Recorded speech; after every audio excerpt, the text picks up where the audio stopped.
if you could sign one player next season out of Keenan Evans, Mike James, Shane Larkin, who'd you pick? Dimitri, I know you're a big basketball guy, so I'm going to ask you first.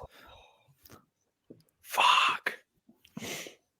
That's so tough. Keenan Evans, Mike James, Shane Larkin. Guys in the chat. Shane Larkin, Keenan Evans, Mike James. You can only sign one. Who do you sign? Mike James for the Cannon minutes. I'd take it. Fuck it. That's it. I mean, that's but I'm not gonna lie. I think Barzokas and his system.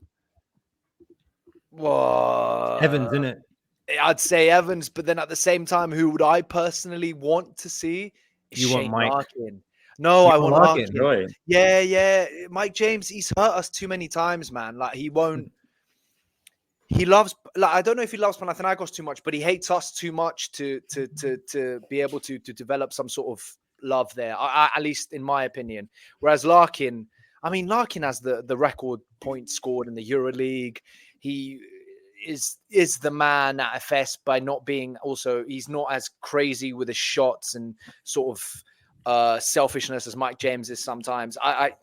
But Evans is the guy that Barzokas out of the three would choose. So it's got to be. There's been a lot of talk about Keenan Evans the last week. Really? Yeah, there's been a lot of talk about Keenan Evans. Yeah, but who would go for him to come in? Because at this point in time, theoretically, we are full, right? Well, we need a guard. Yeah, we need a guard. We do need a guard.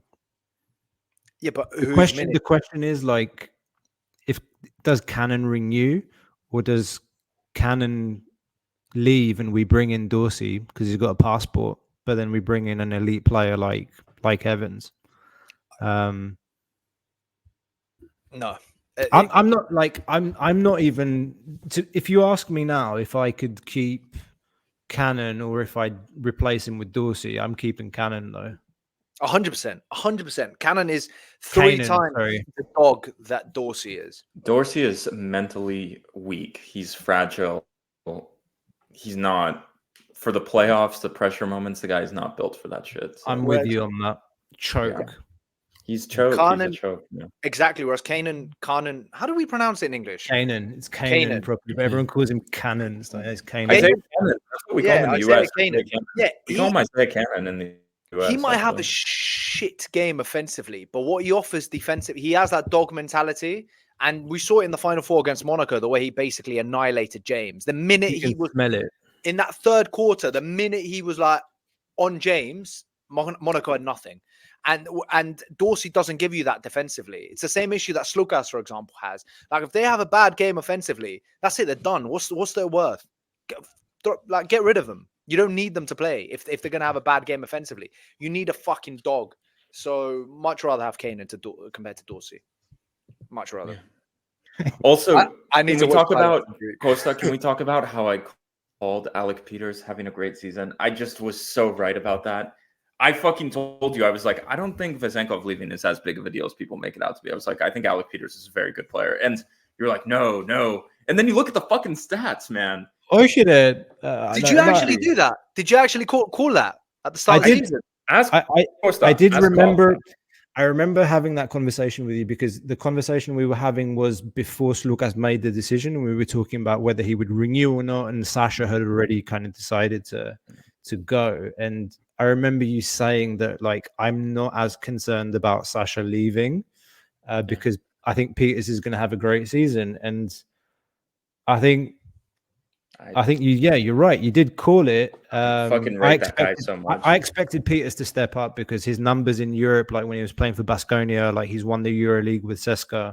Like he's clearly got the ability, but I didn't expect him to be as consistent as he is. Like as he's basically putting up the same numbers that Sasha was last season. It's all about the momentum, like he was getting choppy minutes last season, man, where like when you're a shooter, you can't be like 4 minutes in. Once you're like in the flow of it, man, like that stroke is so beautiful. The guy's a shooter. He knows how to score. This is the question people are asking a lot. I don't think so. I don't. Not in Europe. Yeah, No, it's like if we bring the 3 and bring Zenkov Sasha back. Yeah. that everyone's a lot of people are saying that, like, oh yeah, bring Vezenkov back, play him at the 4, and Peters is too slow to play the 3. His feet are slower than Moses Wright's feet, who is incredible defender. Just like Moses Wright has incredible feet, but like for a 6'10" guy to have better feet than your 4 is like pretty remarkable. But anyway, Adi right there is like on freaking depression watch with the basketball talk. He is so ready to go back. Do you know what he said? Adi has admitted that he's been getting more and more into the basketball, though. And I mean, I've been watching. I didn't watch the game today, but I've been watching the games. I just don't know who else you're talking about. It's the perfect few seasons to be watching, to be fair. Like, you're literally, at least in my opinion, even compared to when we won the EuroLeague, like, it's incredible the way the team's playing. Like, it is, and it has been, honestly. Like, it's like for somebody that knows nothing about basketball. And shout out to Red Point Guard. Like, I check out their stuff all the time. They're very informative. I didn't know what the number system was. I knew nothing about like basketball strategy. I didn't even know what like a pick and roll was.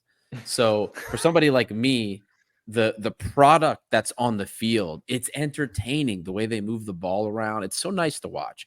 And I can tell the difference between what Olympiacos does and what other teams do.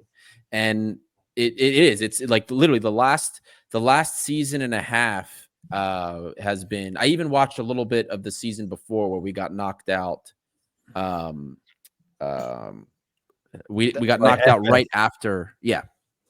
In the semis with FS. That's right. In the semis. That's correct.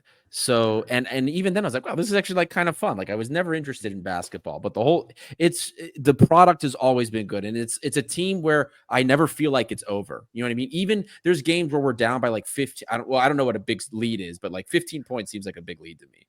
Yeah. And then they just come back. I never feel like they're out of it. And that's, that's a feeling that's kind of been foreign to the football team for so long. So it's enjoyable for me.